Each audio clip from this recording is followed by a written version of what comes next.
নমস্কার বন্ধুরা, সুপ্রিয়া কিচেনে আবার আপনাদের সবাইকে স্বাগত জানাই আরো একটা রেসিপিতে।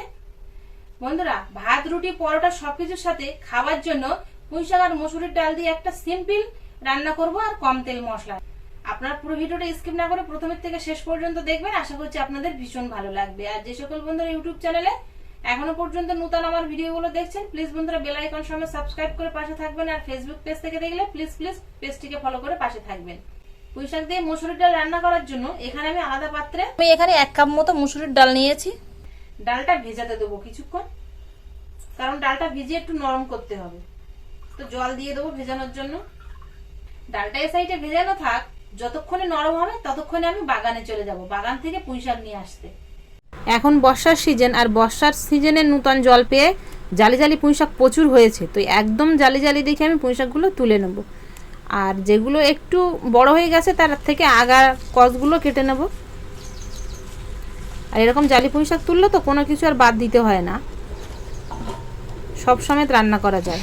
আর যেগুলো এমনি ছোট ছোট জালি পুঁইশাক হয়েছে সেগুলোর থেকে ডোগাগুলো কেটে নেব, পুঁইশাকের শুধু গোড়াটুকু রেখে দিয়ে।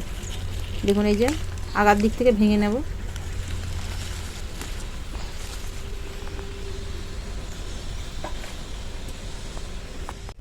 একদম জালি জালি দেখে পুঁইশাকগুলো তুলে নিয়েছি। এবার চলে যাব রান্নাঘরে এগুলো কাটার জন্য। আর বাগান থেকে দেখুন একদম তাজা ছোট ছোট পুঁইশাক তুলে এনেছি। এবার পুঁইশাকগুলো কেটে নেব। পুঁইশাকগুলো একদম জালি তো, তাই পাতাগুলো ফেলবো না, কিন্তু একদম পাতা সমেত সবগুলো কেটে নেব।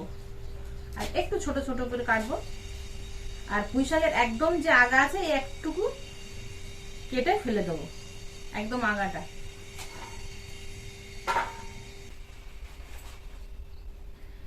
আপনারা হয়তো ভাবছেন যে পুঁইশাক দিয়ে তো মসুরির ডাল আমরা প্রায় রান্না করে খাই, এ আবার কি দেখবো, কিন্তু না, আজকে একদম অন্যরকম ভাবে রান্না করব। আপনারা পুরো ভিডিওটা প্রথমের থেকে শেষ পর্যন্ত দেখুন, বুঝতে পারবেন। আর রান্না করে খাওয়ার পরে ভালো না লাগলে অবশ্যই আমাকে জানাবেন। পুঁইশাকগুলো সব বেছে কেটে নিয়েছি, এবার ধুয়ে পরিষ্কার করে আনবো জল দিয়ে। শাকটা ধুয়ে পরিষ্কার করে নিয়েছি, তার ফলে কিন্তু ডালটা ভিজে গেছে। তো এবার ডালটা আলাদা পাত্রে নিয়ে নেবো। 1 ঘন্টা মতো জলের মধ্যে ভিজিয়ে রেখেছিলাম, তাই মসুরির ডালগুলো ভিজে দেখুন মুখগুলো ফেটে গেছে আর বেশ এরকম নরম হয়ে গেছে। এবার জলটা ঝরিয়ে আলাদা পাত্রে নিয়ে পেস্ট করে আনবো। ডালটা ফাইন পেস্ট করে এনেছি। আর ও সাইডে হিটারে কড়াটা বসিয়ে দিয়েছি। কড়াটা গরম হতে হতে এ সাইডে ডালের মধ্যে কিছু কাঁচা মশলা দিয়ে মাখিয়ে নেব। ডালটা কিন্তু একদম ফাইন পেস্ট হয়নি, দেখুন বেশ এরকম একটু খচ্ছি খচ্ছি মতো আছে।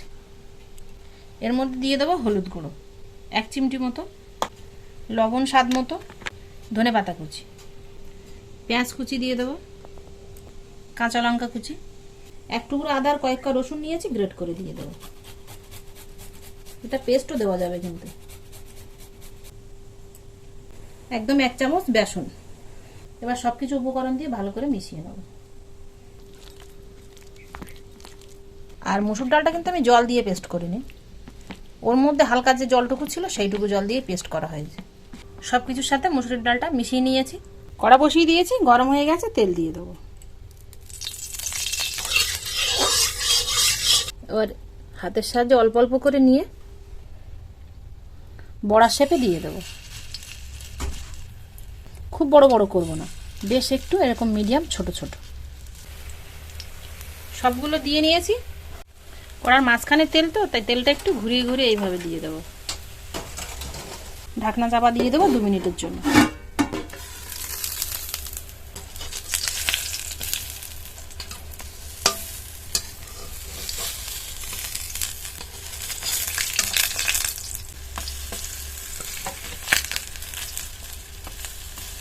ডাল বড়াগুলো উল্টে পাল্টে বেশ এরকম লাল করে ভেজে নিয়েছি। আর দেখুন এরকম শক্ত হয়ে গেছে, নরম নেই কিন্তু।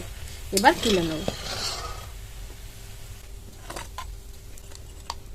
এই ডাল বড়াগুলো কিন্তু শুধু গরম ভাতের সাথে খাওয়া যাবে, আর নইলে সন্ধ্যের টিফিনে চায়ের সাথে দারুণ হবে খেতে। এবার কড়ার মধ্যে দিয়ে দেবো রান্নার জন্য তেল। গরম তেলে দিয়ে দেবো 5 ফোড়ন। পুঁইশাক রান্নার মধ্যে একটু 5 ফোড়ন দেখবেন দারুণ হয় খেতে। লম্বা লম্বা করে কুচিয়ে রাখা পেঁয়াজ, রসুন থেতো, কাঁচা লঙ্কা চেরা।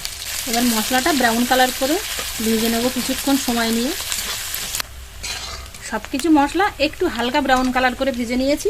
এবার এর মধ্যে দুটো এরকম চৌকো চৌকো করে কেটে রাখা আলু দিয়ে দেবো। এই রান্নাটা কিন্তু আলু ছাড়াও বানানো যাবে, কিন্তু আলু দিলে একটু ভালো হয়। আলুটার মধ্যে কিন্তু লবণ হলুদ কিছুই দেবো না, শুধু আলুটা ভেজে নেব। মশলার সাথে আলুটা বেশ কিছুক্ষণ ভেজে নিয়েছি, 2-3 মিনিট সময় নিয়ে। আর আলুটা দেখুন বেশ এরকম ভাজা ভাজা হয়ে গেছে, আর আলুটা কিন্তু কিছুটা পরিমাণ সেদ্ধও হয়ে গেছে। এবার এর মধ্যে ধুয়ে কেটে রাখা পুঁইশাকগুলো দিয়ে দেবো, একটু উল্টে পাল্টে দেবো। ওপর দিয়ে দেবো হলুদ গুঁড়ো, কাশ্মীরি লঙ্কার গুঁড়ো, লবণ। এবার এইভাবে ঢাকনা চাপা দিয়ে দেবো। লো ফ্লেমে রান্নাটা করব, কিছুক্ষণ পরে চাপাটা খুলে নেব। আর দেখুন বেশ কিছুটা জল বেরিয়েছে। লো ফ্লেমেই কিন্তু পুরো রান্নাটা করবেন, তাহলে দেখুন এর মধ্যে এক্সট্রা করে আর জল দিতে হবে না। লো ফ্লেমে ঢাকনা চাপা দিয়ে রান্নাটা করে নিয়েছি। পুঁইশাকগুলো জ্বরে গেছে, আবারও ঢাকনা চাপা দিয়ে দেবো।